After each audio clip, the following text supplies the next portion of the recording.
Olá, nono ano, tudo bem? Na nossa aula de hoje, nós vamos falar um pouquinho sobre o gênero textual publicidade, né? Vamos trabalhar os textos publicitários. Vou compartilhar aqui com vocês a apresentação que eu preparei sobre esse gênero textual. Lembrando que texto publicitário é o assunto que eu vou cobrar no teste do quarto bimestre, tá, gente? Então, todo mundo prestando atenção, anotando as informações no caderno para que possam estudar para o nosso teste, que é daqui a 2 semanas. Não esqueçam disso, dia 23 de novembro. Texto publicitário.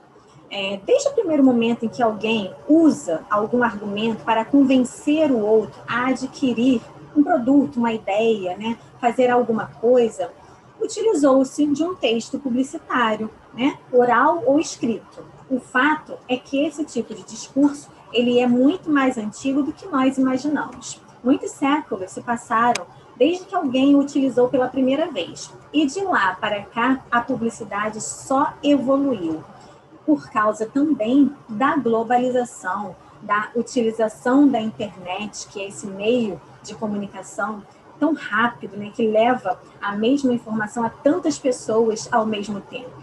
Mas podemos dizer que o objetivo continua o mesmo: persuadir, ou seja, convencer, utilizar um conjunto de argumentos que leve a nós, interlocutores, a crer ou mudar de opinião, aconselhá-lo de modo que ele assuma determinados comportamentos. Hoje em dia, a publicidade ela serve-se dos mais diversos meios de comunicação para chegar até nós. Nós encontramos, né, textos publicitários na internet, na televisão, na rádio, na imprensa escrita, né, jornal, revista, em painéis como outdoor, que a gente vê nas ruas, etc., panfletos. É importante que a gente consiga observar as características desse gênero textual. São os recursos visuais e os recursos linguísticos. Os recursos visuais é a parte não verbal da publicidade, e os recursos linguísticos são a parte escrita, né? A linguagem verbal. O uso de frases curtas e concisas é um elemento muito forte, muito utilizado nas campanhas publicitárias. Para quê? Por quê? Né? Porque tem a função de chamar a atenção. Né? Nós temos que, ao ler aquela frase, né, curta, concisa, que nós chamamos de slogan, nós temos que memorizá-lo facilmente. Então, por isso, ela deve ser mais curtinha. O predomínio dos verbos nesse tipo de texto é um modo imperativo. Por quê? No modo imperativo, nós temos a indicação, né, ele expressa ordem, ele faz um pedido, dá uma sugestão, e é por isso que é comum utilizar esse modo verbal em campanhas publicitárias. Exemplo: beba, experimente, desfrute, coma, saia. Construções sintáticas pouco usuais em outros gêneros textuais, como a linguagem figurada, é normal aparecer, né? É normal que a gente encontre nos textos publicitários. A linguagem figurada é aquela que nós chamamos de conotação, aquela que a gente utiliza a criatividade, a nossa bagagem cultural para o nosso entendimento.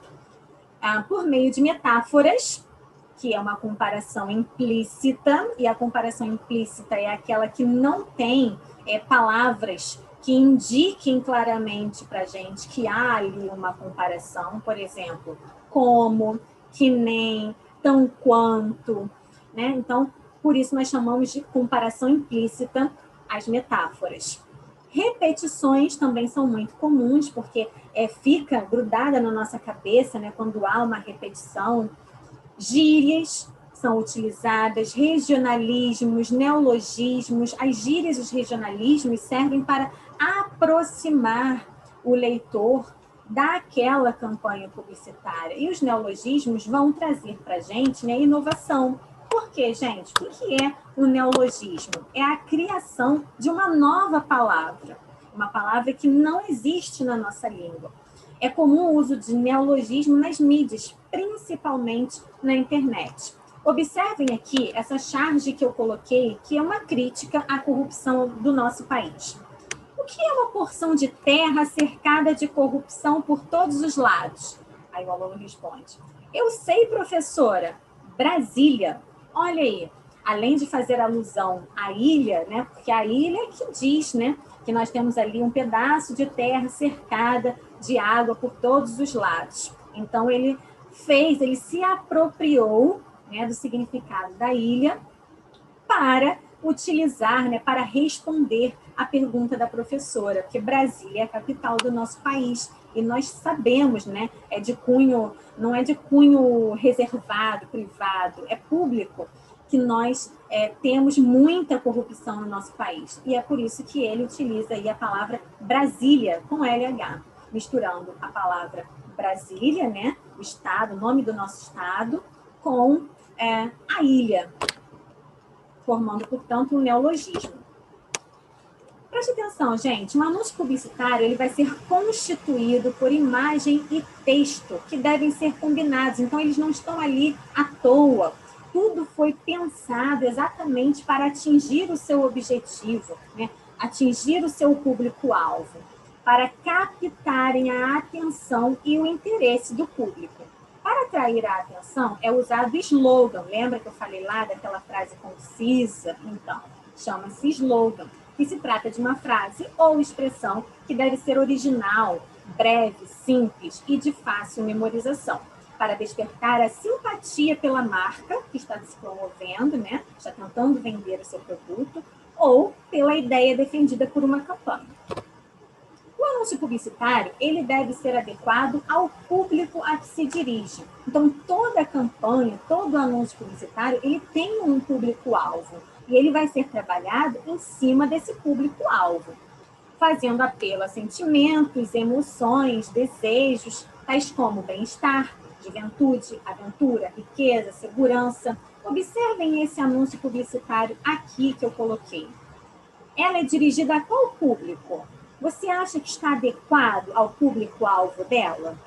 Então, o público-alvo são as crianças, né? Ela é voltada ao mundo infantil e a gente pode observar isso pelas cores que remetem ao lúdico, ao desenho, a todo esse encantamento que traz o mundo lúdico para as crianças. Então, ele está, sim, muito apropriado ao público que ele está se destinando.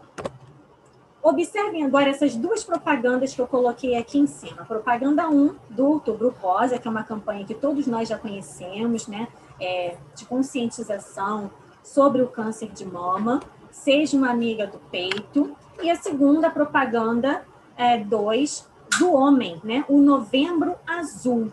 Homem também precisa se cuidar, não somente a mulher, né? Além da palavra amiga na propaganda 1 e da palavra homem na propaganda 2, que outros elementos nos ajudam a perceber quem é o público-alvo de cada uma dessas propagandas? Não só a palavra amiga, como a palavra homem. A gente tem aí as cores escolhidas para serem usadas, os elementos, né? O lacinho rosa, o chapéu azul com o bigode, são todos elementos que remetem à masculinidade ou à feminilidade.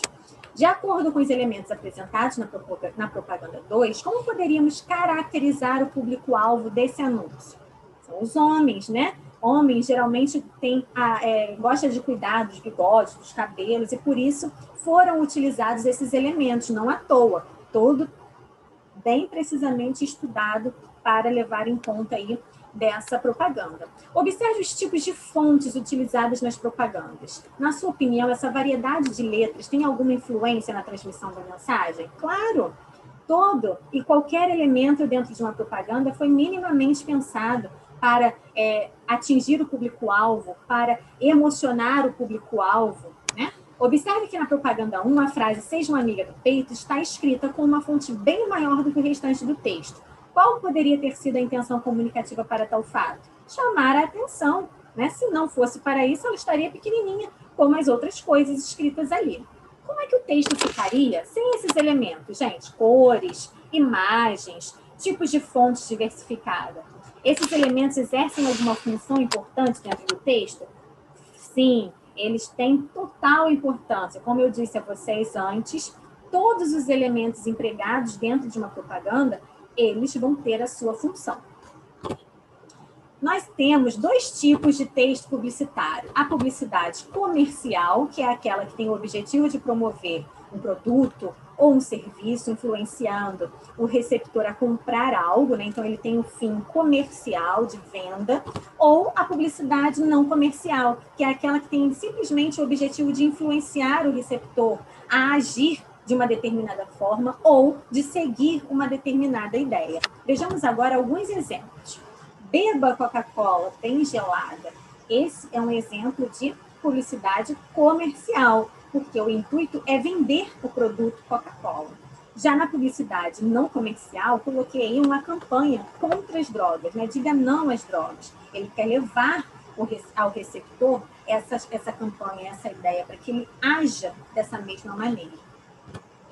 No nosso dia a dia, nós, mesmo que sem perceber, somos constantemente bombardeados com anúncios publicitários e, por isso, é necessário que a gente não deixe, né, não se deixe levar, né, se deixe influenciar ao ponto da gente sentir a necessidade de comprar produtos que não são necessários naquele momento, né, que não estão fazendo falta para a gente naquele momento. Agora, vamos ver se você entendeu? Observe e analise essa propaganda aí, gente. Analise o texto publicitário a seguir, considerando o gênero textual que a gente acabou de estudar.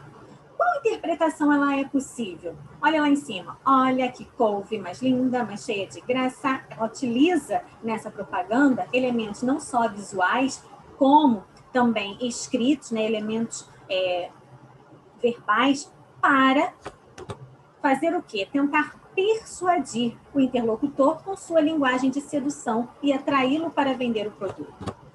Agora vamos observar este segundo aqui. Este é o produto que você recebe quando vende o seu voto.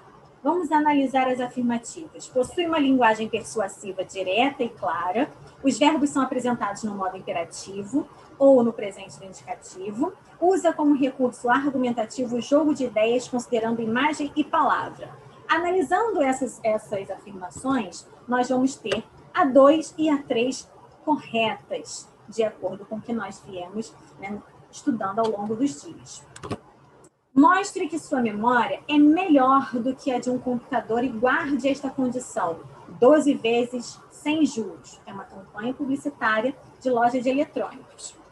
Essa é uma questão do Enem. Então, vejamos. Ao circularem socialmente, os textos realizam-se como práticas de linguagem, assumindo configurações específicas, formais e de conteúdo. Considerando o contexto em que circula o texto publicitário, o seu objetivo básico é... O que foi que eu falei com vocês, gente, sobre o objetivo de um texto publicitário? É influenciar o comportamento do leitor através dos apelos que visam a adesão ao consumo ou a adesão a uma ideia. 4. O texto é uma propaganda de um adoçante que tem o seguinte mote: mude sua embalagem. Observe a imagem que aparece aqui ao lado esquerdo da nossa telinha. A estratégia que o autor utiliza para o convencimento do leitor baseia-se no emprego de recursos expressivos, verbais e não verbais, com vistas a associar o vocábulo açúcar, né? Vejamos que nós temos aqui no alto da imagem a palavra açúcar, a imagem de um corpo fora de forma. Olha esse saco de açúcar, ele está com o formato de um corpo humano, né? Barrigudinho, como se tivesse ali consumido muito açúcar.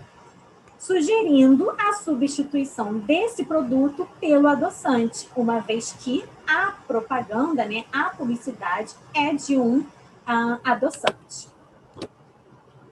Observe o texto publicitário a seguir. Para que a propaganda produza o efeito de sentido alcançado, o verbo sair foi conjugado no...